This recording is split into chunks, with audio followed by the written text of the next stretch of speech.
Et salut à tous, j'espère que vous allez bien. Aujourd'hui, on se retrouve pour l'épisode numéro 12 du podcast Nourris ta santé. Et aujourd'hui, on est accompagné avec Charlie. Salut Charlie. Hello! Alors aujourd'hui, on va parler d'entraînement, on va parler de discipline également, d'amour de l'entraînement et évidemment un petit peu de nutrition avec. Donc voilà, je te laisse te présenter Charlie et puis après on commence. Ok, ça roule. Hello, merci beaucoup, cher Raph, de m'inviter dans ton superbe podcast. Je suis ravi. On a déjà eu pas mal de discussions ensemble tous les deux et c'était trop chouette. Je suis d'ailleurs un peu resté sur le dernier live là qu'on s'était fait sur Instagram, qui n'est malheureusement plus disponible, mais qui était trop cool. Ouais. Ouais, je vais me présenter. J'interviens avec ma casquette de créateur de contenu. Aujourd'hui, je crée du contenu axé fitness, nutrition, remise en forme sur les réseaux, essentiellement sur Instagram et sur YouTube.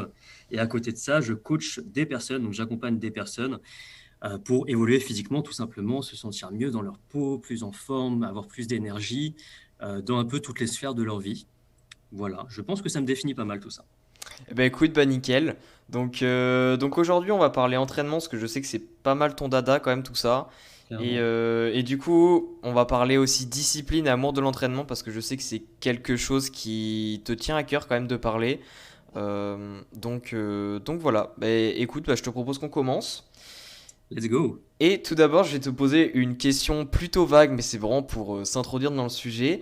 C'est, selon toi, qu'est-ce que l'entraînement il apporte dans une vie en fait? Holy crap! Tellement de trucs. Ça apporte beaucoup de choses. Alors l'entraînement, je pense au mouvement de manière générale et à avoir ce caractère routinier de bouger son corps. Donc pas spécialement d'entraînement en musculation ou ça peut être en badminton, ça peut être en ping-pong, ça peut être en tout ce que tu veux. Pour moi, ça amène plein de choses. Premièrement, une géniale bulle d'évasion de ce que tu fais à côté de manière professionnelle dans ta vie. Ça, c'est assez fou justement de séparer comme ça les différentes disciplines que tu fais, d'avoir cette bulle d'air pour t'évader et revenir avec plus d'énergie. Et puis l'entraînement, ça apporte beaucoup de capacités transférables dans ce que tu vas faire de manière professionnelle et de manière personnelle aussi, en fait, dans ta vie de famille, dans ton couple, dans ton travail. Alors, pour être un peu plus précis, tu vois, en termes de rigueur, en termes d'énergie, en termes de volonté, je trouve que c'est un bon prisme de regard sur le reste de la vie, tu vois. En gros, je pourrais en parler des heures, arrête-moi hein, quand quand tu vois que je vais un peu trop loin, mais en gros, qu'est-ce que ça apporte? Ça apporte ce que tu vas y chercher et plus encore. En fait, ça, pour moi, l'idée de l'entraînement, c'est que tu commences un jour parce que tu as envie de quelque chose, peut-être d'évoluer physiquement, peut-être d'être meilleur dans une discipline. Et finalement, ça va t'apporter plein de choses que tu n'as pas cherché, ça va dépasser tes attentes dans la mesure où tu vas gagner en énergie, en disponibilité mentale, en capacité physique, en capacité mentale, en plein de choses. Tu vas rencontrer des personnes qui sont pas du tout issues de ton lieu habituel, on va dire. Un peu comme les réseaux, tu vois, tous les deux, on s'est rencontrés, on n'était peut-être pas voués à se rencontrer Ouais. finalement. Mais en fait, tu sais, c'est un peu un lieu tierce, un lieu où en fait tu vas pouvoir te mélanger, entre guillemets, avec plein d'autres personnes qui n'étaient pas prédestinées à croiser ton chemin. Donc voilà, c'est une petite capsule de tout ce que ça peut apporter, mais tellement quoi. Ouais, bah oui, je suis totalement d'accord. Et puis, c'est sûr qu'en fait, c'est intéressant l'idée que tu dis. C'est que, en fait, souvent, quand on se lance dans le sport, on a vraiment une idée en tête. Mm. Et, enfin, le sport ou l'activité physique, hein, peu importe. Mais en fait, une fois qu'on est lancé dedans, au bout d'un certain moment, on se rend compte que en fait, ça s'intègre vraiment dans le style de vie. Tu vois, c'est plus l'âge pour l'objectif. En fait, c'est là pour la multitude de choses que ça apporte avec. Et de toute façon, la plupart de nous, on s'en rend compte. Par exemple, quand pour diverses raisons, on arrête le sport pendant une semaine, on sent quand même la différence, tu vois. Et Ouais, et psychologique aussi, ça joue, tu le sais bien, hein, sur le côté psycho à fond, tous les neurotransmetteurs, tous les shots de dopamine que tu te prends pendant et après une séance, ça joue énormément sur ouais, le bien-être. Là, je reviens de mon entraînement justement, tu vois, je suis arrivé just in time pour ton super podcast et je vois que je suis super en forme. On l'aurait fait un peu plus tard, j'aurais peut-être un peu moins d'énergie et en fait, c'est vrai que ça booste pour toute la journée, quoi. ouais, carrément, carrément. Et du coup, la deuxième question que je voulais poser, alors cette question, tu vois, je trouve qu'elle est vraiment intéressante Tout le monde n'a pas le même point de vue là-dessus, mais ça m'intéresse d'avoir le tien. C'est selon toi, est-ce que l'entraînement ça apporte plus de bénéfices physiques ou moraux? Ah, ou mentaux, c'est ça, physique. Mentaux, ouais, je me suis trompé. Ouais, c'est ça. Euh, alors, plus physique ou mental. Je pense que tu commences très souvent pour le physique et tu restes très souvent pour le mental. À terme, je pense que c'est surtout sur le mental. Mon cas personnel, c'est que le fait de me conditionner à l'entraînement, tu vois, pour la petite histoire, quand j'ai commencé à m'entraîner il y a un peu plus de 10 ans maintenant, ça doit faire 12 ou 13 ans, j'étais en surpoids, il y avait un profond mal-être, je me sentais pas bien dans mon corps et je me suis dit, bon, allez, Charlie, il faut courir, faut bouger un peu et puis créer ce truc-là. Et ça me faisait pas plaisir et en fait, je me suis conditionné à aller courir quasiment 1 heure sur un tapis de course en salle de sport parce que je n'osais pas aller pousser des poids, c'était fait pour les autres. Ouais, Et peu à peu, en fait, c'est devenu une, euh, une habitude et ça m'a apporté énormément dans plein de choses. Dans mes études à ce moment-là, enfin, tu vois, beaucoup de discipline, de volonté, de motivation, de choses qui m'ont permis d'aller au bout justement de ce que j'entreprenais. Donc, je pense que à terme, c'est forcément au niveau mental que ça change tout. Mais c'est vrai que sur les 2, 3 premières semaines ou sur le premier mois, tu viens pour le physique et c'est surtout le physique qui est récompensé. ouais. Donc en fait, euh, on va dire pour un petit peu synthétiser que souvent c'est le côté vraiment physique qui nous permet de commencer et c'est le côté mental qui nous permet en fait de garder une certaine discipline. Ouais, c'est un peu ça. Tu vois, moi, je connais personne qui m'a dit j'ai commencé l'entraînement. Donc, bon, moi, je suis plus dans la musculation et je crois que toi aussi. Ouais, J'ai commencé la musculation euh, pour, euh, pour une caractéristique mentale. Tu vois, on m'a jamais dit j'ai commencé la musculation pour être plus motivé au quotidien ou pour avoir une meilleure discipline ou quoi. Non, à la base, si tu as commencé, c'était parce que soit tu te plaisais pas physiquement, tu voulais évoluer, avoir plus de force ou simplement tester le truc. Mais en général, on se lance pas là-dedans pour un objectif mental. En tout cas, j'ai jamais eu de rapport d'expérience là-dessus, quoi. ouais, carrément. Et du coup maintenant je voudrais, maintenant on va plus aller dans le sujet qui nous intéresse. C'est, est-ce que tu pourrais nous parler du coup de ce que c'est la discipline et l'amour de l'entraînement, comme tu l'appelles? Ok, alors c'est vaste. C'est vaste. Pour moi, c'est ce que je te disais, c'était vraiment la chose la plus importante. Et c'est un truc à côté. Tu vois, je pense, on est tous les deux sur Insta, pas mal. Je pense que c'est un truc à côté. On est pas mal à passer à côté. Enfin, beaucoup de coachs passent à côté de ce côté-là, amour de l'entraînement. En fait, adhésion. Je sais pas si tu connais Eric Helms, si ça te parle, la Ouais, je pyramide connais de deux noms l'entraînement. juste. Ok, en fait, lui, il a été un peu précurseur, enfin, il a un peu schématisé ça avec deux pyramides. Donc, il y a la pyramide de la nutrition qui va un peu plus t'intéresser, où ça part, tu sais, des besoins caloriques, des Ouais, macronutriments jusqu'au complément. Et puis, la pyramide de l'entraînement. Et en fait, la base de la pyramide, avant de s'intéresser à des choses méga techniques, genre le tempo d'exécution, le temps de repos, le choix des exercices, tout ça, la progression, l'intensité, le volume, tout ce que tu veux, il y a ce qu'il appelle l'adhérence. Donc, on pourrait appeler ça l'adhésion, en fait, à l'entraînement. Et pourquoi je te parle des coachs sur Instagram, etc. Parce que on a en face de nous des personnes qui ont des problématiques, qui veulent perdre du poids, prendre du muscle, changer physiquement. Et on leur met une solution en face, qui va peut-être pas les convenir dans la mesure où ça va pas les faire adhérer à cette solution.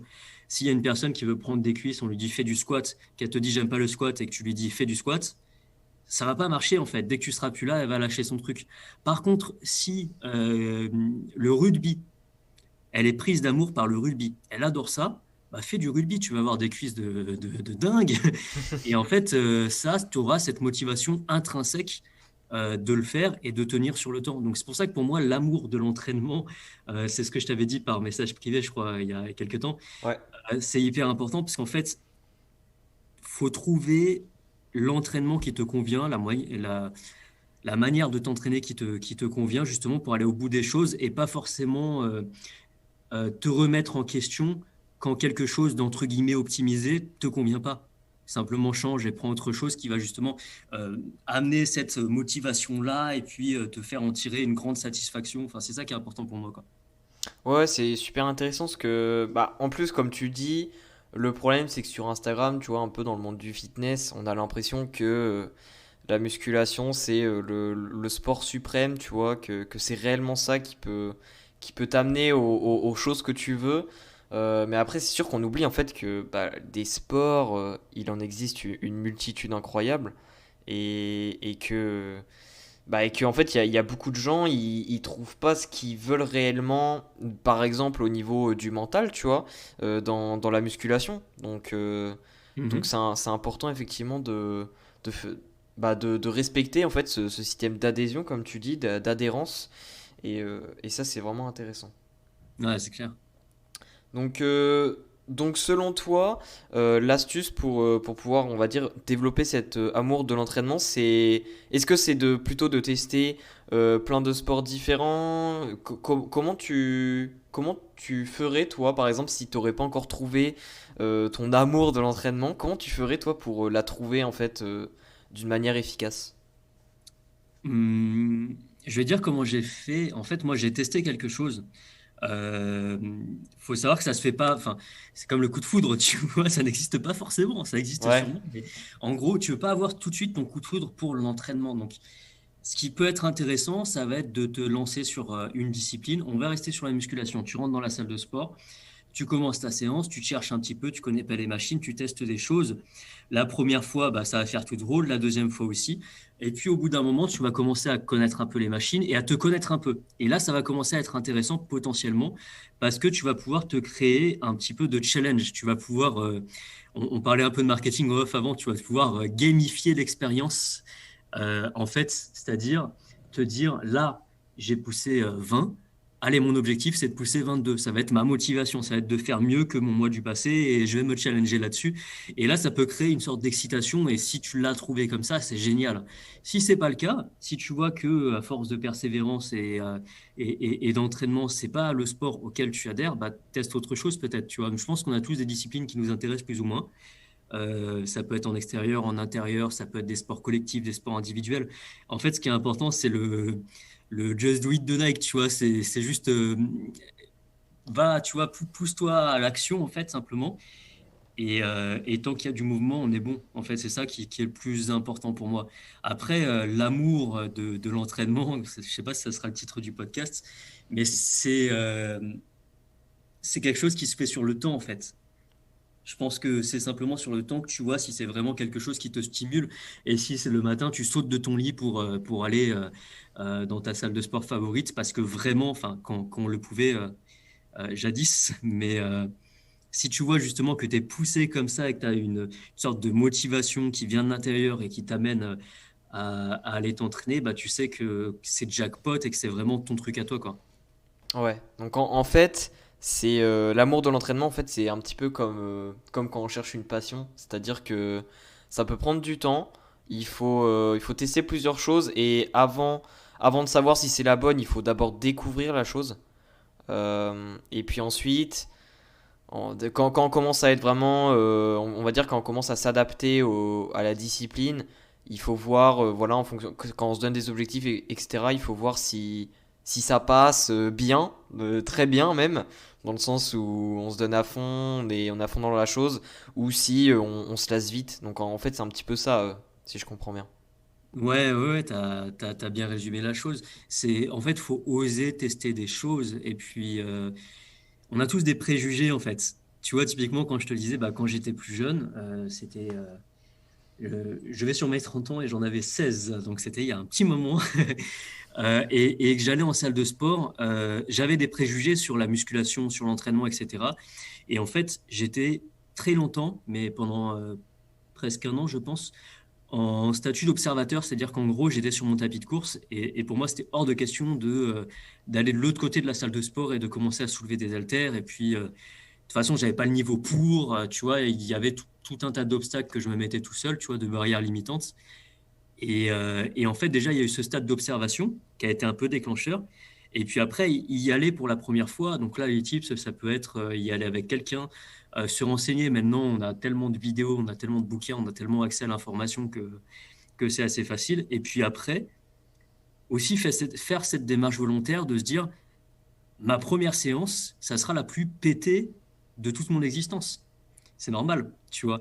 Genre, le premier truc que tu vas sortir, mais dans tout, hein, tu vois, quand j'imagine, tu vois, tu fais des formations sur la nutrition, bref, Hmm.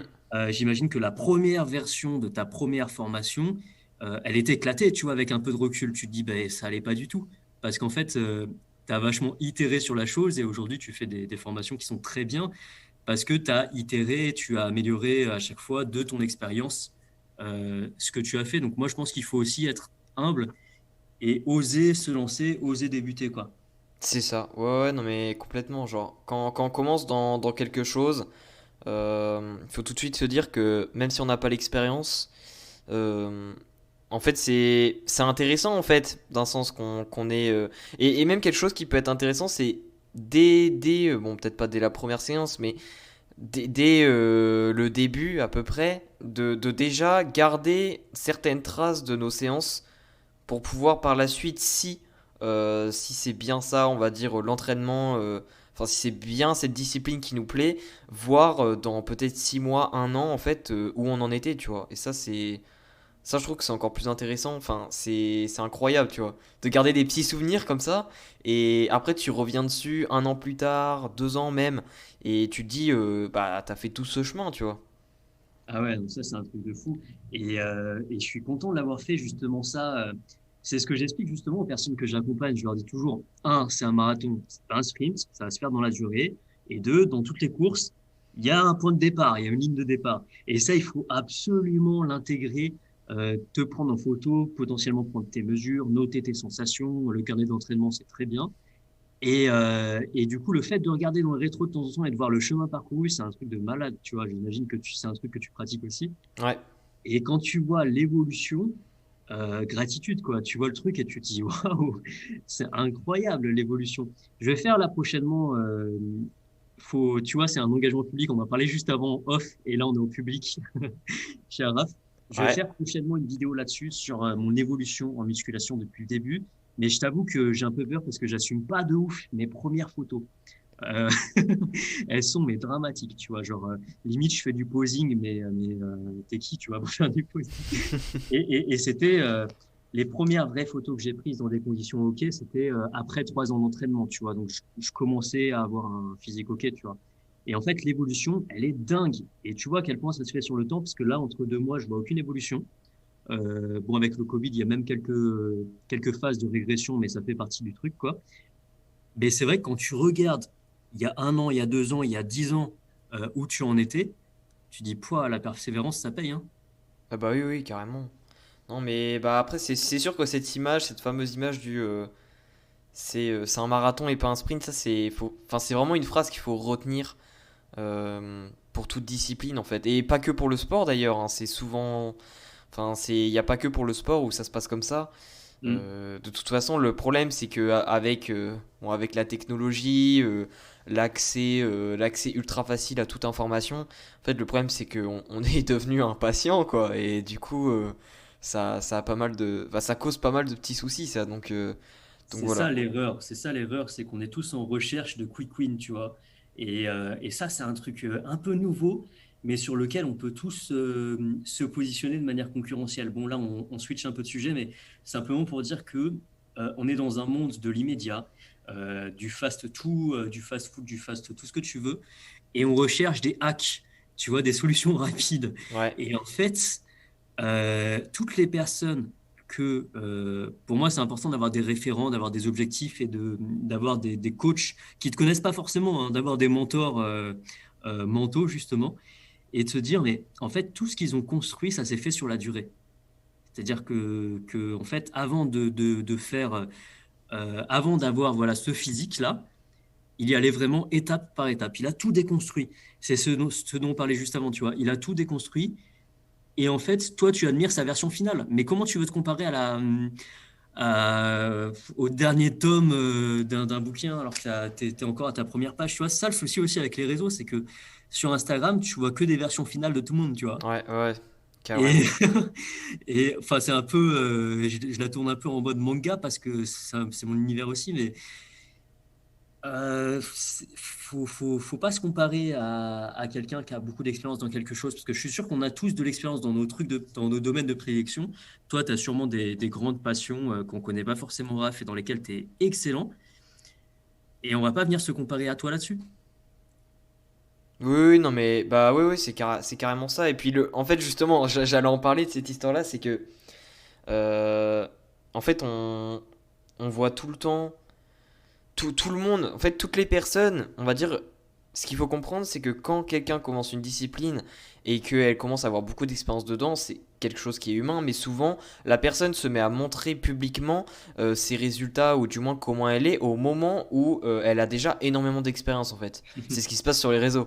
Et du coup, en fait, le truc, c'est que vu qu'elle montre, elle commence à se montrer, on va dire, bon là je prends un exemple vraiment général, hein, mais vu qu'elle commence à se montrer au seul moment où elle a peut-être déjà 5 ans d'expérience, en fait on se dit, waouh, elle a à peine commencé, elle a déjà ce physique-là ou je ne sais quoi, et en fait on oublie que la personne, elle a commencé il y a 5 ans, tu vois ce que je veux dire. Ça c'est un point très important à garder en tête, quoi. Et exactement. Et ça, c'est un biais, tu vois, le biais du survivant, tu vois, le fait de montrer simplement ce qui a fonctionné. Tu te rappelles, dans notre live, on avait parlé un peu du marketing à la fin et on avait envie de Ouais. repartir sur 1 heure de live, limite, quand on parlait de comme j'aime et tout.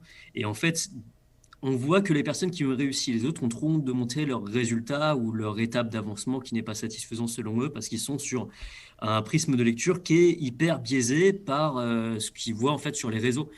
Et en fait, c'est vrai, quand tu as pris un peu de flotte, un peu de gras, que tu as fait n'importe quoi pour toi et que tu te satisfais pas, c'est pas le moment où tu vas te prendre en photo et où tu vas le publier sur Instagram, en fait. Donc, on contribue tous plus ou moins à ça, finalement, tu vois. Mais simplement, il faut avoir le recul et la clarté d'esprit de se dire que euh, c'est biaisé et qu'on est dans notre propre course et qu'à ce moment-là, il faut jouer avec nos règles, quoi. Carrément. Et du coup, là maintenant, pour sauter un petit peu sur un autre sujet qui est très très lié à ça, c'est du coup, vu qu'il faut vraiment comprendre que c'est un marathon et qu'il faut prendre son temps, qu'est-ce que tu conseillerais toi pour se fixer de bons objectifs de façon à bien s'entraîner? Hmm. Euh, Par où commencer? Se fixer des bons objectifs. Moi, je pense qu'un premier objectif qui est tout con, c'est la régularité. C'est se dire, je vais rentrer dans cette salle de sport, où je vais aller à l'entraînement, c'est de se dire, voilà, 3 ou 4 fois par semaine, je vais y aller. Et moi, je préfère des personnes, donc j'ai beaucoup d'exemples de personnes que j'ai accompagnées comme ça, où ce que je leur dis, c'est, OK, tu as la flemme d'aller à la salle de sport, enfin de t'entraîner et tout. Je te demande une chose, c'est d'aller à la salle de sport et de faire un exercice. Après, tu repars. Mais très potentiellement, et c'est ce qu'on voit à chaque fois, ça va lancer l'engrenage sur le reste. Donc, simplement de ne pas être trop ambitieux et de se fixer l'objectif d'y aller déjà. C'est déjà très, très bien. C'est déjà mieux que de ne pas y aller du tout. Ça change absolument tout. Et puis après, avec le temps, on va se fixer des objectifs qui seront plus ambitieux. Ça pourra être, on commencera à avoir des repères justement sur certains exercices, sur certains mouvements, sur certaines choses, et on pourra se challenger sur plein de choses qui pourront être les charges soulevées, qui pourront être le tempo, qui pourront être l'énergie, l'explosivité, tout un tas de choses, mais simplement le fait de se dire, bon, bah, à partir de maintenant et sur toute l'année 2021, 4 fois par semaine, je vais m'entraîner, ça, c'est déjà un énorme objectif. Carrément. Donc toi donc pour toi, enfin je vais arriver, j'arrive plus à parler. Pour toi, la première clé, c'est déjà la régularité. Ah ouais, c'est ça. Ouais, ouais, c'est ça. Et du coup, c'est mesurable, tu vois. Tu as un paperboard, une feuille ou quoi, comme je t'ai envoyé tout à l'heure, où tu fais des coches et puis tu as les jours de la semaine. Et le plaisir que c'est en fin de journée de faire une croix là-dedans et de Ouais, dire checked, tu vois, ça, je l'ai fait, j'ai fait mon entraînement ou tout. Que tu sois content ou pas de ton entraînement, peu importe, c'est encore autre chose. Mais dans un premier temps, se dire, je l'ai fait, j'ai fait 30 secondes de gainage. C'est rien, hein, 30 secondes dans ta journée, mais je l'ai fait tous les jours pendant une semaine, 2 semaines, puis un mois. Et puis le mois d'après, je dis, bon, allez, là, je suis vaillant, maintenant c'est bien intégré, je passe à 45 secondes. C'est un truc de malade parce que dans 1 an ou quoi, tu seras à 1 minute 30 ou quelque chose comme ça. Et les résultats vont être fous. Et du coup, ça commencera par le physique, comme ce qu'on s'est dit tout au début, et ça va vite se répercuter sur le mental parce que tu auras réussi à mettre en place avec discipline une routine qui va changer énormément de choses sur tout un tas d'aspects de ta vie en fait. Ouais. Et bah justement cette histoire de tableau, tu vois, moi je l'utilise. Alors je l'utilise pas pour l'entraînement. Remarque, Mhm. je sais plus quand j'ai commencé si j'avais fait ça. Mais bon, moi je suis quelqu'un qui est quand même pas mal papier. Enfin, j'aime bien, tu vois, avoir vraiment un papier dans la chambre qui est collé au mur, un truc comme ça, pour vraiment le voir tout le temps. Et en fait, cette histoire de tableau, je trouve ça très intéressant dans le sens où ça, c'est vraiment intéressant quand tu veux intégrer une habitude, donc par exemple intégrer une régularité notamment. Voilà, tu fais un tableau, par exemple, tu t'entraînes 4 fois par semaine et tu sais exactement les 4 jours où tu vas y aller, tu vois. Bah, tu crées le tableau de façon à ce que tu puisses cocher ces 4 jours ou non.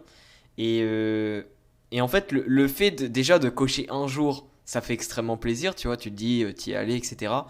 Mais en fait, Mhm. ce qui est ultra puissant aussi avec ces tableaux-là, je trouve, c'est que quand tu commences à voir que tu as coché plusieurs fois de suite, et que tu es entre guillemets dans une série, bah en fait, ça te pousse encore plus à y aller parce que t'as pas envie de couper cette série, tu vois ce que je veux dire ou pas? Ouais, carrément. Carrément. Et du coup, ça, c'est un très bon outil qui, bah, en soi, qui coûte rien, quoi. Je veux dire, un papier, un stylo, mettre une petite croix à la fin de la journée, ça demande rien comme temps, on va dire. Et ça c'est un très bon point. Et puis c'est un méga kiff surtout, tu vois. En fait, je trouve que c'est un peu se pénaliser d'aller chercher un gros objectif et de pas se récompenser sur les petites victoires. En fait, nous, on fonctionne, c'est ce qu'on se disait juste avant, tu sais, les quick wins, on veut des victoires rapides et tout. En fait, ça, c'en est des gratuites finalement, tu vois. Si tu te mets à célébrer, tu vois, chaque étape, c'est trop bien, en fait, tu vas trop kiffer, tu vois. Genre, t'as fait ton entraînement, t'as fait tes 30 secondes de gainage, hein, c'est pas grand-chose, tu vois et tu l'as validé, mais trop bien. Tu vois, c'est une superbe récompense de déjà se dire, bah voilà, ça je l'ai fait et check, quoi. C'est ça. Et puis justement, c'est exactement la même chose en fait en nutrition. C'est-à-dire que les gens, souvent, dès qu'ils commencent, j'en sais rien, moi, ils commencent à rééquilibrer un peu leur alimentation, ils s'intéressent vraiment à ce domaine-là, ils font attention. En fait, les personnes ont tendance à tout de suite, directement, concentrer toute leur attention sur le résultat final. Par exemple, si la personne veut perdre 10 kilos, elle se dit, bon, bah ok, dès la première semaine de son rééquilibrage, on va dire, en fait, elle voit que dans sa tête l'objectif des 10 kilos et en fait, tellement c'est quelque chose qui est, on va dire, long à atteindre si on fait bien les choses, bah souvent on abandonne, tu vois. Et en fait, on oublie ces histoires de micro-objectifs, de petites récompenses. Tout en fait ces petits Mhm. points qu'on a tendance à pas voir, qui sont invisibles, etc. Et qui pourtant en fait c'est eux qui permettent de créer le chemin vers ce qu'on veut au final en fait. Ouais, ouais, ouais, carrément. Carrément. Et c'est vrai que bah, du coup, tu as cette personne-là qui veut perdre 10 kilos, bah, tu vas lui dire 10 kilos, c'est quoi? C'est 10 fois 1 kilo. 1 kilo, enfin, tu vas tout décomposer en fait. Et c'est vrai que tout de suite, bah, tu as plus de choses à célébrer, quoi. C'est ça, c'est ça. Et du coup, bah, justement, on en parlait en off. Toi, au niveau des objectifs, est-ce que tu conseillerais au niveau du temps, est-ce que tu conseillerais, comment tu ferais au niveau du temps pour organiser tes objectifs? C'est-à-dire, quand je dis au niveau du temps, c'est par exemple un objectif par an, un objectif par mois. Comment est-ce que tu ferais toi? Hmm. Comment je fais plutôt là actuellement, par Ouais, exemple? voilà, ouais, ouais. Euh, je fonctionne beaucoup par sprint. J'ai besoin de me mettre des coups de pression après. C'est mon fonctionnement à moi, c'est-à-dire que j'ai besoin d'être dans l'action, j'ai besoin de créer des choses et du coup j'ai plusieurs leviers. Donc il y en a un dont je t'ai parlé juste avant et on n'en parle pas beaucoup. C'est l'engagement public. Bon, en fait, il y a deux choses. Déjà, moi-même, je vais me timer sur des choses à faire. Mettons, je sais pas, je veux créer quelque chose, je veux sortir une vidéo ou quoi, elle va sortir à telle date. Ok, très bien. Sauf que là, c'est un peu le souci quand tu es tout seul face à des objectifs et que t'as pas un patron, un prof, un truc vraiment un impératif, c'est que finalement, il y a un peu que toi pour te dire que tu l'as fait ou pas fait. Et c'est là que l'engagement public intervient. Le fait de dire publiquement, de dire, bon, bah voilà, mec, tu peux le dire à ton pote, à ta mère, à ta famille, sur la place publique, vraiment où tu veux, mais à telle date, ça sera fait. Donc il y a cette pression supplémentaire, c'est comme ça que je fonctionne, c'est une pression que je me mets et j'essaie de ne pas y déroger. Mais je suis toujours à la bourre, mais c'est pas grave parce que je suis à la bourre sur quelque chose qui a été ambitieux, qui a été optimiste. Et en fait, finalement, ce petit retard que je vais avoir, parce que je vais vouloir rendre un truc un peu plus cohérent avec la vision que j'en avais, me permet tout à fait d'être dans les temps de ce que j'avais prévu. En fait, il y a des aléas un peu qui sont non dits et tout est intégré. Donc l'idée, c'est, je pense, d'être assez justement ambitieux, optimiste à la base, de pas se blâmer quand quelque chose n'est pas spécialement respecté, et puis d'être dans l'action. Donc c'est-à-dire d'avoir des objectifs qui sont hyper décomposables, qui sont hyper mesurables, atteignables, temporels. C'est hyper hyper important. Et après, voilà, faites des croix dans des cases, quoi. C'est ça.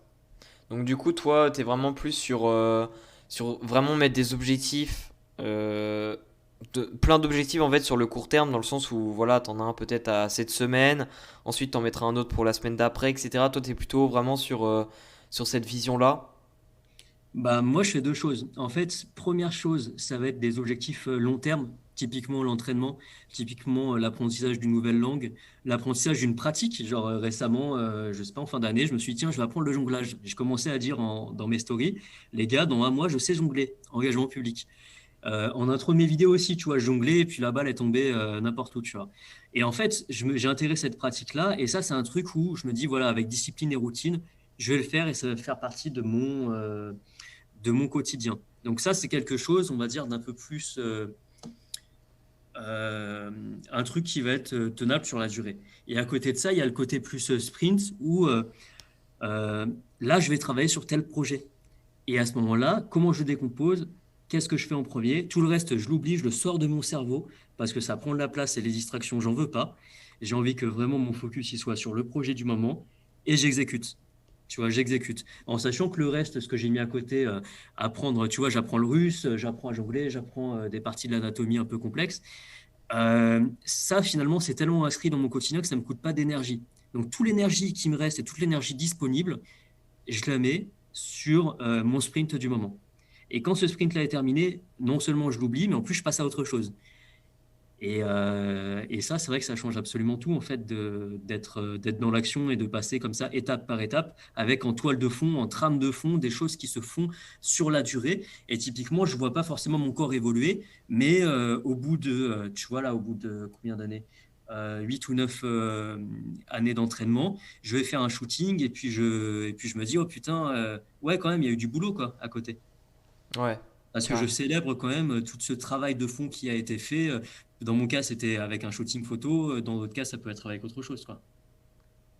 Ouais, non, mais bah, c'est sûr que oui, la célébration, ça c'est important, tu vois. Et est-ce que justement t'aurais quelques petits conseils pour pouvoir aider en fait, parce que moi, tu vois, c'est un petit peu mon cas, dans le sens où quand je termine un objectif, quand je l'atteins, je me dis, ok, faut que je me récompense, entre guillemets, tu vois, faut quand même célébrer la petite victoire. Mais le truc, c'est que je sais pas comment faire pour me récompenser, tu vois. Est-ce Qu'est-ce qui que te fait t'aurais kiffer? des exemples ou des astuces? Pose-toi la question, qu'est-ce qui te fait kiffer? Qu'est-ce que t'aimes vraiment? Là, je te pose la question, Raph, quel est vraiment ton grand plaisir? Est-ce que c'est te commander une pizza? Est-ce que c'est quoi ton grand kiff?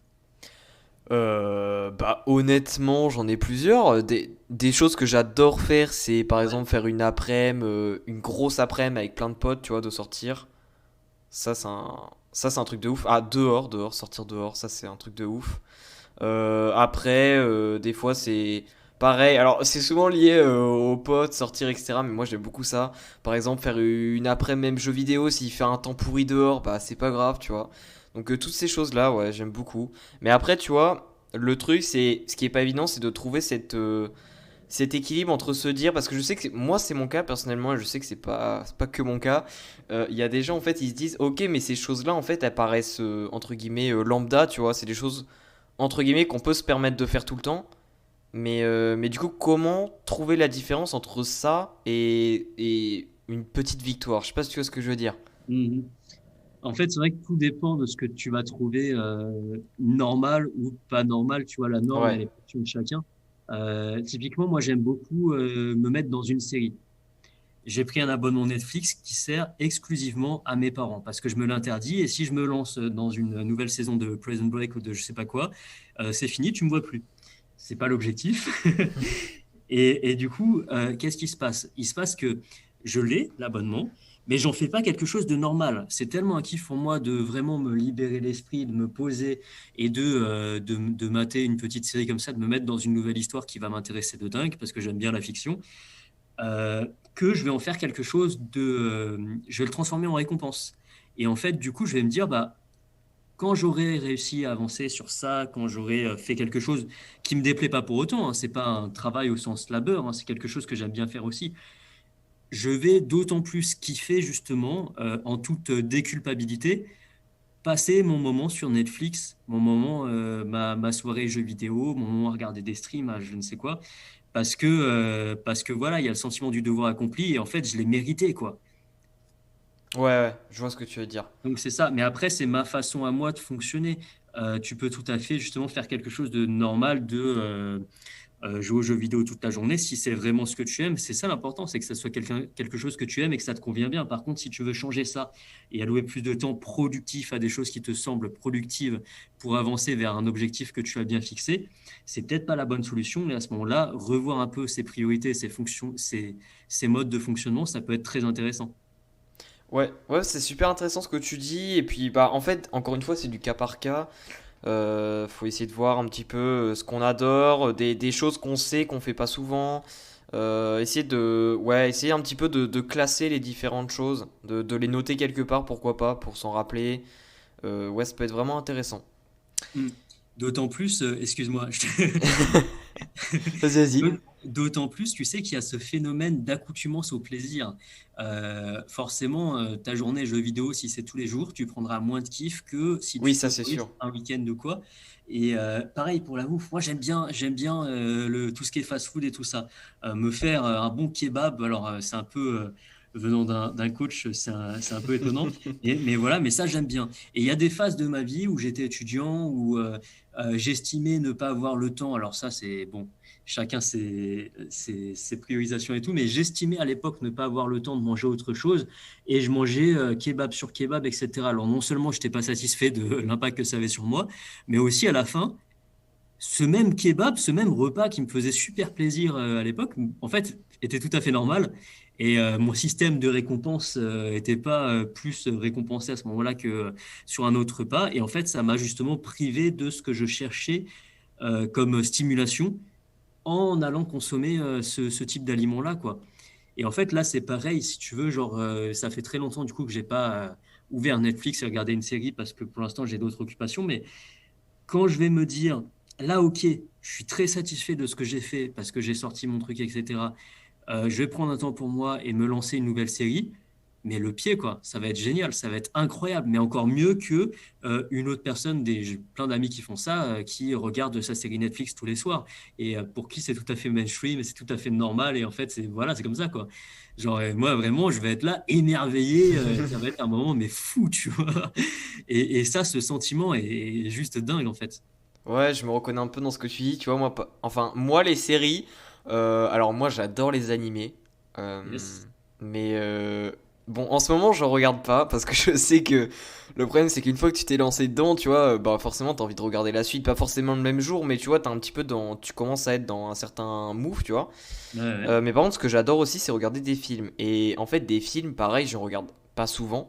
Et sauf que la plupart des gens que je connais, tu vois, ils regardent des films tous les jours. Du coup, pour eux, en fait, la plupart des gens qui regardent des films tous les jours, j'ai remarqué qu'ils font souvent autre chose en même temps que regarder le film. Ils font du PC ou je ne sais quoi. Et moi, entre guillemets, je comprends pas. Parce que dès que je regarde un film, vu que par exemple, tu vois, des fois ça m'arrive, ça dépend des périodes, mais des fois ça m'arrive, je regarde peut-être un film par mois, tu vois, ou un truc comme ça. Mhm. Et en fait, quand je regarde le film, moi, mais je me dis, en aucun cas, je fais autre chose en même temps, tu vois. Enfin, je sais pas, je kiffe le truc d'être vraiment dans le film, etc. Et en fait, je trouve que cette façon de faire, enfin, je trouve que ça a quand même son avantage. Ça a son avantage aussi de te faire vraiment kiffer la chose en elle-même, tu vois, de pas être tout le temps distrait par autre chose. Euh, de vraiment être dans le moment, en fait. Ouais, carrément, carrément. C'est vrai que ce truc-là, justement, des distractions, je sais pas si tu as vu passer sur Insta, j'ai fait une série de carousels sur tout ce qui était stress et Ouais, énergie. j'avais Il y vu, en ouais. a un qui était vraiment dédié justement aux distractions internes et externes, au bavardage mental, à toutes ces choses-là qui nous éloignent du moment présent. Et en fait, on a un cerveau qui n'a pas beaucoup évolué par rapport à celui de nos ancêtres, mais par contre, en termes d'information, Ça a explosé de partout. Genre, c'est une jungle. Il y a de l'information partout. Elle est facilement trouvable, mais on trouve aussi facilement de la fake news. On est sans cesse distrait, en fait. Il y a plein, plein, plein de choses. On appelle ça, tu sais, l'infobésité, en fait. C'est-à-dire, il y a vraiment de l'info partout. Et ça a développé des choses comme le FOMO, que tu as peut-être entendu parler, le fear of missing out. C'est les gens qui ont peur de louper de l'info et qui ont Ah plein oui, d'abonnements partout. Et en fait, qui sont totalement. En fait, ça crée carrément des patterns addictifs. Et tu as des personnes, mais je pense qu'on a tous ça à des degrés un peu différents, qui ont peur de louper des posts sur leur feed Instagram ou des vidéos dans leurs abonnements YouTube, ou alors des informations à la télé, hein. Il y a des gens qui sont addicts aussi au journal de 13 heures ou à des choses comme ça. Et en fait, le souci là-dedans, c'est que notre cerveau, il a besoin de se concentrer, de se focaliser sur une chose particulière. Il ne fait pas le switch. En fait, ça, c'est un mythe. On n'est pas capable de faire deux choses en même temps. On peut faire deux choses très mal en même temps, mais en réalité, ce dont on ne se rend pas compte, c'est que notre cerveau, il prend un temps pour switcher d'une chose à ouais. l'autre Mm. constamment. Et on a l'impression de pouvoir faire deux choses bien à la fois, mais en fait, ça n'intègre pas, tu vois. Et je divague, je divague un petit peu, mais en fait, tout ça pour dire qu'effectivement, quand tu profites vraiment du moment présent, donc dans ton cas, ce film-là que tu t'octroies mensuellement, et bah, tu dédies tout à ça, et en fait, bah, tu te le prends en pleine tronche, quoi. C'est un moment où vraiment il t'apporte ce que tu cherches et plus encore, et tu n'as pas besoin de surstimulation pour aller chercher justement bah, cette récompense. Carrément. Et justement, bah, ces histoires de distraction, tu vois, honnêtement, je pourrais en faire un podcast entier dessus. Mais fais-le, ça Euh, peut être intéressant ça. ouais, distraction externe, interne, c'est vrai que c'est un sujet ultra intéressant. Et surtout, en fait, que, tu vois, c'est un sujet qui me concerne pas mal, mais moi, je suis un peu à l'opposé de la plupart des gens. C'est-à-dire que, bon, avant, clairement, il y a peut-être 2 ans, moi, c'était des distractions externes, comme la plupart des gens, c'est un gros fléau, tu vois, genre c'est très très compliqué, on y est toujours exposé. Et en fait maintenant, je suis beaucoup plus exposé à des distractions internes que externes, tu vois. Surtout parce que je suis quelqu'un qui pense beaucoup, pense trop même. Et du coup, ouais, non, non, c'est vrai que c'est un sujet vraiment intéressant. Et du coup, pour revenir sur le sujet, et là ça va être, là ça fait déjà 40 minutes.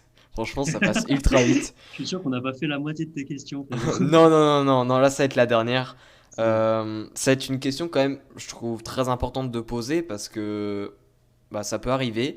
C'est quels sont tes conseils, toi, de réaction, enfin quand je dis de réaction, c'est de comportement, quand on n'atteint pas un de nos objectifs. Il faudrait un exemple concret là-dessus. C'est pour ça que l'objectif, il doit être bien défini, selon moi, laisser de la place à l'aléa. Je pense qu'un objectif, on peut jamais dire qu'on ne l'a pas atteint tant qu'il nous reste du temps pour l'atteindre. Donc ça, c'est un truc qui est important, tu vois. Se dire, c'était quoi ton objectif? À moins que ça soit un truc très timé, du genre, voilà, je veux être Miss France 2021, c'est à telle date, je ne l'ai pas atteint à ce moment-là, effectivement, c'est passé, bah, tu seras Miss France 2022. Et peut-être que l'objectif, il n'est pas bien, je sais pas si tu veux faire Miss France, Raph. L'objectif, peut-être qu'il n'est pas bien arrêté aussi, tu vois, peut-être que c'est en fait la définition de l'objectif qui doit être mieux travaillée, de sorte à ce que cette question, elle se pose pas. En fait, pour moi, elle ne doit pas se poser cette question. Et je te dis pas que c'est une mauvaise question hein, que tu m'as posée là, pas du tout. Mais simplement, si on est amené à se poser cette question nous-mêmes, c'est probablement qu'à la base, l'objectif tel qu'on l'a défini a été trop ambitieux, pas forcément bien défini, et qu'il faut simplement le revoir. Et ça, c'est une chose qui se fait tout le temps dans les deux sens. En fait, bah, typiquement, en salle de sport, tu t'inscris pour un physique, et puis une fois que tu l'as, bah, ton objectif, il a changé, il a évolué, et il est plus ambitieux encore. Ouais, Et en fait, dans l'autre sens, c'est pareil. Tu peux aussi revoir à la baisse, le moduler dans le temps. Je pense que justement, on a cette chance folle d'avoir un nouveau jour chaque jour. Donc, faut l'utiliser. Il ne faut pas se dire, bon, bah, c'est pété. Tu vois, en fait, tu as toujours des chances, tu as toujours des choses à faire. Et ce qui est important à la base, mais ça se fait peut-être sur le temps aussi, c'est de viser quelque chose de cohérent, d'atteignable, et puis voilà, sans se restreindre, hein. Je pense que c'est bien d'être ambitieux, c'est bien de viser haut, mais il faut pas que ça nous fasse peur. En fait, c'est ça aussi le double tranchant du truc, c'est que à atteindre vraiment des choses folles, se dire, moi, je vise vraiment très, très, très, très, très haut. On peut aussi rentrer dans une sorte de paralysie, de stagnation folle en se disant, mais non, j'y arriverai pas. c'est ça. Et justement, cette histoire de vidéo, c'est encore une fois, ça montre bien l'importance de ce qu'on a parlé avant du fait de découper, parce que ça rend la chose beaucoup moins waouh, tu vois. Et Ça pousse vraiment plus à l'action. Et aussi, bah oui, c'est super important, comme tu le dis, de ne pas hésiter à remoduler ses objectifs. Tu vois, par exemple, des fois, moi, ça m'arrivait quelques fois. Il y avait un objectif, par exemple, mensuel que je n'ai pas atteint. Et du coup, quand je voyais, tu vois, vers les derniers jours du mois où j'y étais pas du tout, tu vois, je me suis dit, bon, il y a un problème. Du coup, je regarde bien. Faut revoir l'objectif, tu vois. Faut se dire, ok, est-ce que c'est le délai de temps qui est beaucoup trop faible par rapport à l'envergure de l'objectif? Est-ce que, parce que l'objectif, et des fois, c'est ça aussi, c'est qu'en fait, les gens, en fait, ils ne se connaissent pas assez. Et du coup, des fois, en fait, ils mettent des objectifs qui pensent qu'ils veulent atteindre, alors qu'en fait, c'est pas du tout ce qu'ils veulent. Tu vois ce que je veux dire? Ouais, bien sûr. Et ça m'était déjà arrivé aussi. Donc, ouais, c'est vraiment important, en fait, de revoir un peu ses objectifs. Et c'est pour ça que je trouve ça intéressant de noter ses objectifs sur un bout de papier qu'on peut voir, enfin, j'en sais rien, qu'on met dans son tiroir, enfin, qu'on voit tous les jours, si possible. Et comme ça, en fait, le fait de voir tous les jours, des fois, on a un petit déclic dans la tête à se dire, ah, je vais changer un petit truc ou bon, faut pas non le but. Alors faut trouver le juste milieu parce que faut pas non plus changer tous les jours, sinon il y a pas trop d'intérêt. Mais faut trouver cet équilibre. Mais c'est vrai que ça c'est un point très important. Ouais, carrément. Et pour finir sur quelque chose de très pratique, parce que j'aime bien aussi apporter de l'action et de la pratique à de la Ouais, théorie. carrément, je suis d'accord. Euh, Quelque chose qui est tout bête et qui est génial, on a tous, si vous avez Windows 10, je pense que vous avez Windows 10, on a tous cette petite application pense-bête native dans notre ordinateur où en fait on peut épingler des sortes de notes à notre bureau. Faites-le là-dessus pour commencer. Ça peut être pas mal du tout. D'épingler comme ça, des penses-bêtes sur le bureau. Comme ça, quand tu ouvres ton laptop au boulot, chez toi, dans tes études, peu importe, bah, tu as ce truc-là qui pop et qui te fait garder le cap en tête, quoi. Se dire, bah voilà, j'ai envie de faire ça, ou ça peut être un motto, une phrase de motivation, quelque chose qui te met dans la direction où tu souhaites aller, c'est ta direction. Et ça, déjà, ça peut être vraiment très, très bien pour commencer, je pense. Carrément, carrément. Et si la personne n'est pas trop PC, ce qui peut être aussi intéressant, une autre solution, c'est de mettre donc les fameux widgets sur le portable. Mhm. De mettre, bon après ça dépend le type de portable qu'on a, mais tu vois, de mettre un texte, un document texte en widget pour qu'on puisse tout le temps le voir. Après voilà, il y a plusieurs méthodes de le faire, mais effectivement le fait de faire quelque chose de façon à ce qu'on puisse le voir si possible tous les jours, pour moi ça c'est un élément clé. Donc voilà. Ah ouais, ça, c'est super fort. Tu vois, je me le suis fait tatouer, moi. J'ai un tatouage sur l'avant-bras qui me rappelle justement les messages qui sont forts pour moi et les valeurs qui sont fortes pour moi. Et c'est un truc de malade. Ça veut pas dire grand-chose pour les gens qui le regardent, mais pour moi, bah, je le regarde et ça m'envoie une puissance qui est phénoménal, tu vois. Bon, après, faut être sûr de ce que tu veux, hein. Si c'est Ouais, ta vie, c'est sûr là. je te conseille de pas forcément te le faire tatouer sur l'avant-bras. Mais tout ça pour dire que avoir accès comme ça à quelque chose qui est fort pour toi, qui te porte un message, quelque chose qui te définit en tant que personne et qui peut t'accompagner, c'est complètement dingue parce qu'on sous-estime peut-être un peu tous notre cerveau en se disant qu'on peut tout porter et puis tout garder là-dedans, tu vois. Mais en fait, décharger un petit peu de ce qu'on veut à un moment, à un endroit où on va pouvoir le retrouver régulièrement, c'est juste fou. C'est juste fou et je pense que c'est un truc qu'il faut exploiter davantage. Carrément. Eh ben écoute, bah, je pense on a fait le tour, hein. On a carrément fait le tour. Bah, Cool. c'était ultra chouette en vrai. C'est passé super vite. Ultra intéressant, en tout cas les idées qu'on a partagées. Ouais, j'ai adoré. Mais encore merci pour l'invitation. C'était trop chouette d'échanger avec toi. J'ai hâte de réécouter ce podcast et de le partager autour de moi. Et puis à très très vite, cher Raph. Yes, allez, à très très vite. Allez, ciao Charlie.